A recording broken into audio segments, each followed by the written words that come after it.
नमस्कार। श्रीमती मोहरी देवी तापड़िया कन्या महाविद्यालय जसवंतगढ़ के इस यूट्यूब चैनल पर मैं प्रवक्ता हनुमान मल शर्मा आप सभी विद्यार्थियों का हार्दिक स्वागत और अभिनंदन करता हूं।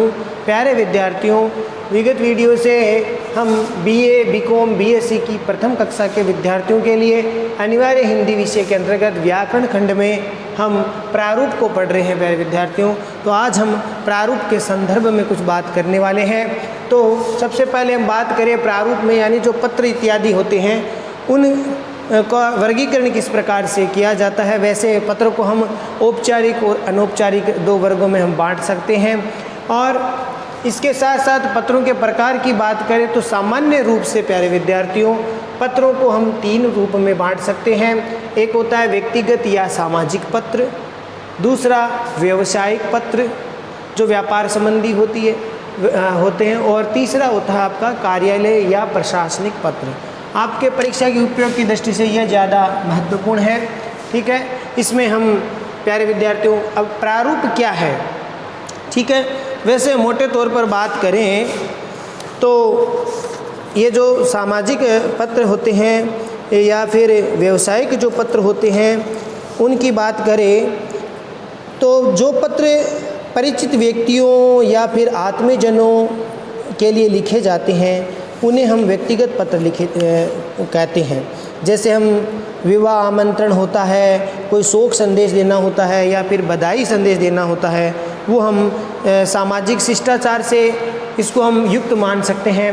तो बधाई पत्र हो, विवाह संबंधी कोई पत्र इत्यादि हम देते हैं, शोक संदेश देते हैं, तो वो जो पत्र हम किस श्रेणी में मानेंगे, इसको हम व्यक्तिगत या सामाजिक श्रेणी में। अगला जो भाग है इसका है व्यावसायिक जो पत्र होते हैं वो क्या होता है, यानी वे पत्र या जो पत्र व्यापारिक लेन देन से या क्रय विक्रय इत्यादि से संबंधित होते हैं। ये जो नाम से स्पष्ट है, व्यावसायिक पत्र वो होते हैं जो व्यवसाय से संबंधित होते हैं। व्यापारी लोग इसका जो उपयोग करते हैं लेन देन करने में, क्रय विक्रय करने में, तो ये जो पत्र होते हैं वो व्यावसायिक पत्र कहलाते हैं। ठीक है ना, जो बड़ी बड़ी जैसे व्यापारिक जो फर्म होती है, कंपनियां होती है, और ऐसे जो कंपनियां या फर्म होते हैं वो आपस में पत्र व्यवहार करती है, तो वो व्यावसायिक पत्र है वो लिखती है। अगला जो भाग इसका भेद है, हम कह सकते हैं कि कार्यालय जो पत्र है वो जो अत्यंत महत्वपूर्ण है। कार्यालय पत्र जो ऑफिशियल लेटर है वो देखिए कि जो किसी कार्यालय को या फिर कार्यालय के अधिकारी को कार्यालय संबंधी कार्यों, आदेश, निर्देशों या निवेदनों आदि को लेकर के लिखे जाते हैं, वे कार्यालय पत्र कहते हैं। उनको हम कार्यालय पत्र कह सकते हैं। यानी जो कार्यालय के जो अधिकारी है वो कार्यालय संबंधी जो कार्य हैं उनको लेकर के एक कार्यालय का अधिकारी दूसरे कार्यालय अधिकारी को पत्र व्यवहार करता है, तो वो उसको हम कार्यालय पत्र या प्रशासनिक जो पत्र है उसकी श्रेणी में हमें कह सकते हैं। ठीक है, तो ये इस तरह से तीन प्रकार के क्रम हो गए। अगला हम बात करें इसी कोई हम कार्यालय पत्रों को शासकीय या सरकारी या प्रशासकीय पत्र भी हम इसको कह सकते हैं। तो कार्यालय पत्र भी क्या कहलाते हैं, इसमें देखिए कार्यालय का आज से यहाँ पर केंद्रीय या फिर राज्य सरकार के जो कार्यालय हैं या फिर गैर सरकारी या कोई स्वायत्त संस्था होती है उन कार्यालय या संस्थाओं से संबंधित है कार्यालय पत्र। कि राज्य सरकार या केंद्र सरकार के द्वारा जो कार्यालय होते हैं उन निर्धारित कार्यालय, उन कार्यालयों में ये पत्र व्यवहार होता है। और इन्हीं कार्यालय पत्र को ही हम शासकीय या सरकारी, प्रशासकीय ये हम कह सकते हैं।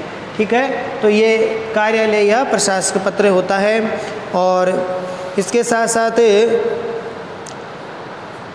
कार्यालय संबंधी जो पत्र व्यवहार होता है, यानी किसी भी सरकारी कह सकते हो या फिर गैर सरकारी, यानी जो प्राइवेट है, अन्य जो सरकारी गैर सरकारी कार्यालय हैं उनका ढांचा हो सकता है छोटा या बड़ा हो सकता है। लेकिन जो छोटी संस्था भी हो सकती है, ज़रूरी नहीं है कि केवल सरकारी कार्यालयों में ही पत्र व्यवहार होता है। निजी कार्यालयों में, निजी जो संस्थाएं उनमें भी पत्र व्यवहार हो सकता है। और इस प्रकार से कार्यालय जो संबंधी पत्राचार है वो सभी में होता है। ठीक है, तो इसके साथ अब हम प्रारूप लेखन के बारे में चर्चा करेंगे। प्रारूप लेखन क्या है, यानी कार्यालय जो पत्र होते हैं या जो शासकीय पत्र होते हैं उनको लिखने का एक निश्चित क्या होता है, एक स्वरूप होता है। निश्चित कार्यालय पत्र, शासकीय पत्र लिखने की एक निश्चित स्वरूप होता है, ठीक है। इस स्वरूप को ही क्या कहते हैं, प्रारूप कहते हैं, जिसको अंग्रेजी में बोलते हो ड्राफ्ट राइटिंग कहते हैं, ठीक है। तो ये प्रारूप अपने को पढ़ना है, आपके सिलेबस में प्रारूप है।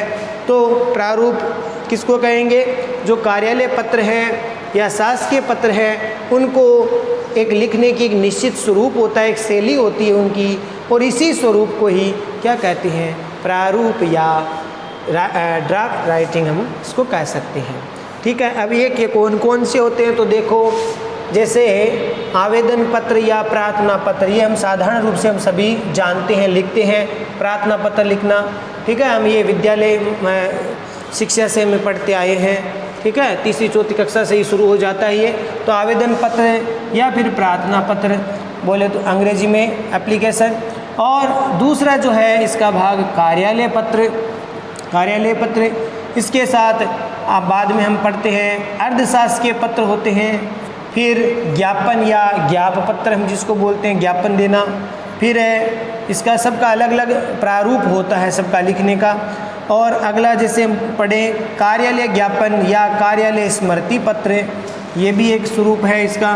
अगला देखिए अनुस्मारक या फिर स्मरण पत्र। अनुस्मारक या स्मरण पत्र यानी कोई अधिकारी है वो एक पत्र पहले किसी कार्यालय में दे चुका है, उसी बात को मान लीजिए उसका जवाब नहीं आया और उसको फिर से याद करवाने के लिए भी पत्र लिखता है, तो वह अनुस्मारक या स्मरण पत्र कहलाता है।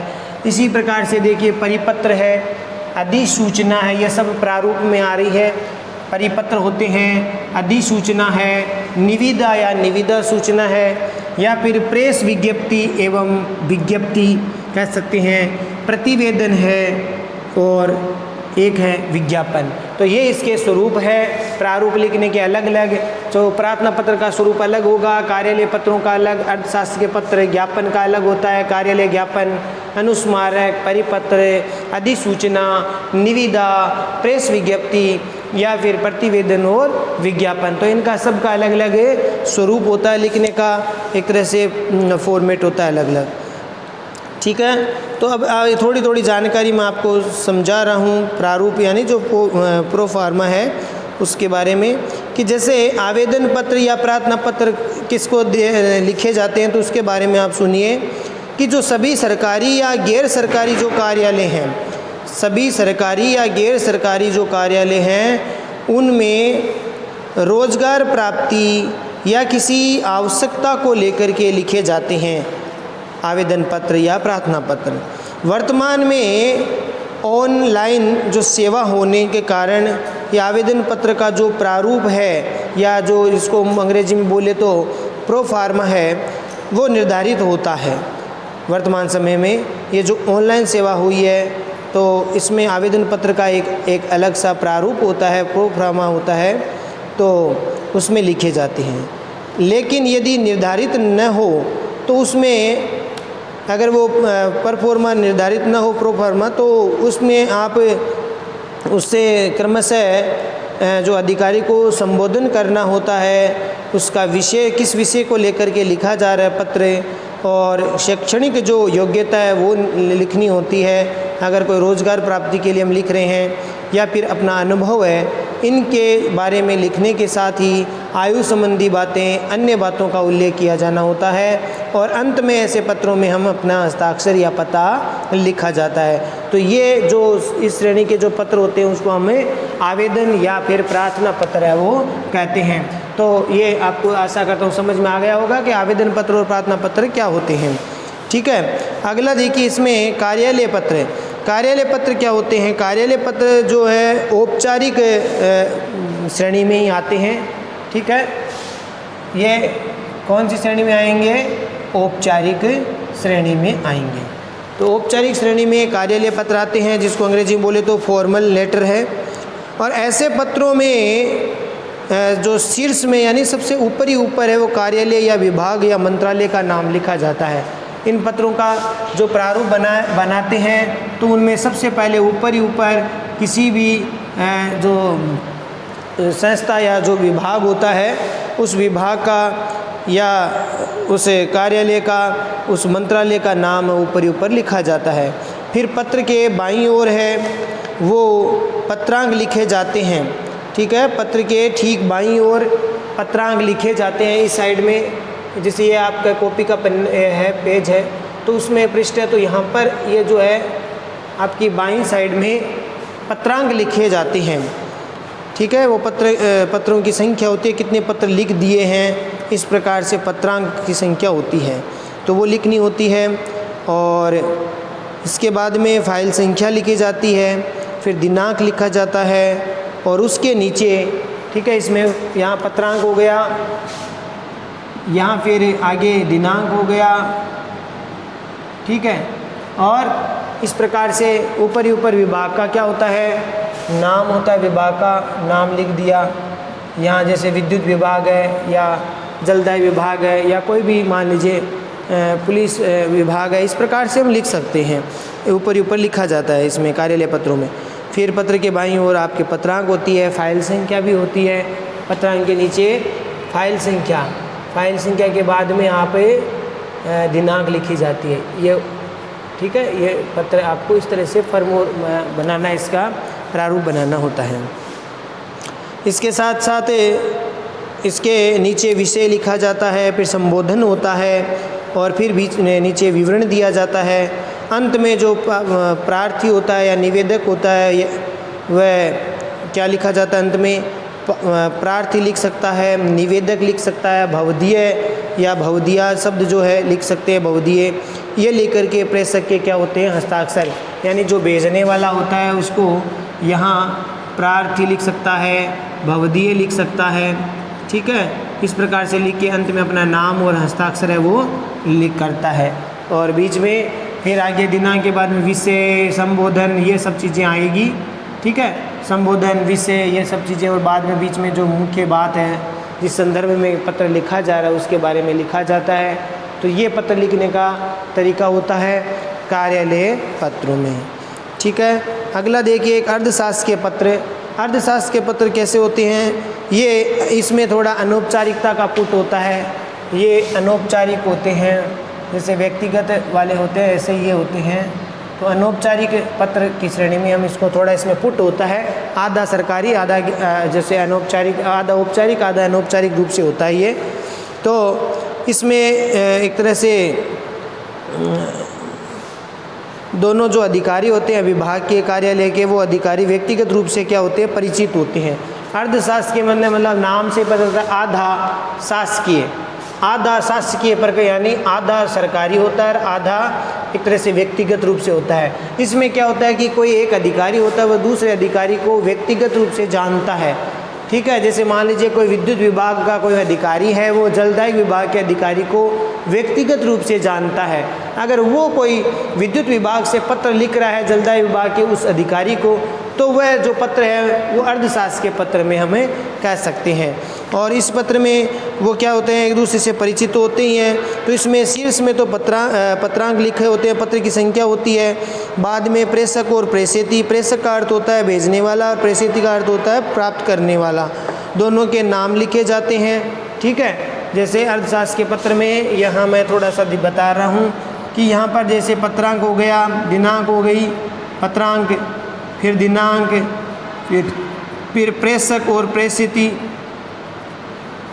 ये हो गया, उनका नाम हो गया यहाँ बीच में, प्रेषिती का और प्रेषक का नाम हो गया। प्रेषक का मतलब होता है जो भेजने वाला है, प्रेषिती का अर्थ होता है जो प्राप्त करने वाला है, उसका नाम लिखा जाता है, उसका पद नाम लिखा जाता है कि किस पोस्ट पर है वो काम कर रहा है। और इसकी साथ उसकी मित्रता व आत्मीयता से वो पूरित होती है। ये जो इसकी पत्र की जो अर्थशास्त्रीय पत्र की जो भाषा होती है वो मित्रता और आत्मीयता से युक्त होती है। उसमें वह उत्तम पुरुष में एक वचन का प्रयोग किया जाता है, उत्तम पुरुष में लिखता है ये वह, ठीक है, और एक वचन में प्रयोग किया जाता है। तो प्यारे विद्यार्थियों, यहाँ तक आपको समझ में आ गया होगा। शेष जो बातें हैं हम अगले वीडियो में लेकर के उपस्थित होंगे। तब तक के लिए आप इस पत्र को ठीक प्रकार, पत्र के जो प्रकार है, प्रारूप है, इनके बारे में ठीक से समझेंगे। तो आज आप इनको ही समझिए। तो प्यारे विद्यार्थियों, आज के लिए बस इतना ही। अगले वीडियो में फिर उपस्थित होंगे।